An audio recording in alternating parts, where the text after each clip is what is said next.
حضرت سلمان فارسی رضی الله عنه روایت کوي چې د شعبان په وروستۍ ورځ رسول الله صلی الله علیه وسلم خطبه راته وویله. ویې فرمایل: ای خلکو، پر تاسو یوه د عظمت او برکت لرونکې میاشت راتلونکې ده. د دې مبارکې میاشتې یوه شپه یعنی د قدر شپه تر 1000 میاشتو غوره ده. د دې میاشتې روژې الله تعالی فرض ګرځولې دي او د دې په شپو کې د هغه جل جلاله په وړاندې درېدل یعنی تراویح ادا کول یې نفل ګرځولي دي.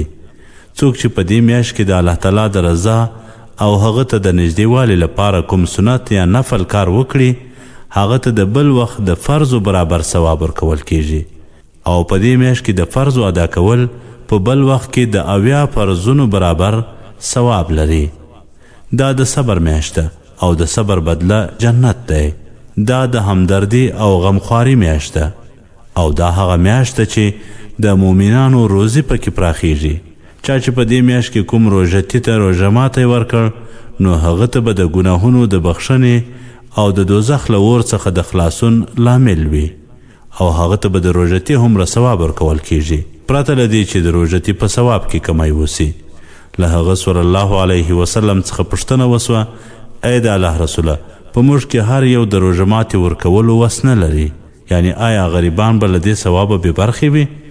هغه صلی الله علیه وسلم وفرمایل: الله تعالی دا ثواب هغه چاته هم ورکوي چې په لږ شیدو یا د اوبو په یوه غړپ سره د روژتي روژه ورماته کړي، او هغه څوک چې روژتي یې موړ کړ، هغه به الله تعالی زما له حوض یعنی کوثر څخه داسې اوبه کړي چې بیا جنت ته تر ننوتلو پورې تږی نسي. هغه داسې میاشت ده چې لومړۍ برخه یې رحمت ده او منځنۍ برخه یې مغفرت او وروستنۍ برخه یې له اور څخه ازادي ده. او چا چې په دې میاشت کې د خپل غلام او خادم کار اسانه او کم کړ، الله تعالی به بخښنه ورته وکړي او هغه به له دوزخ څخه خلاص کړي.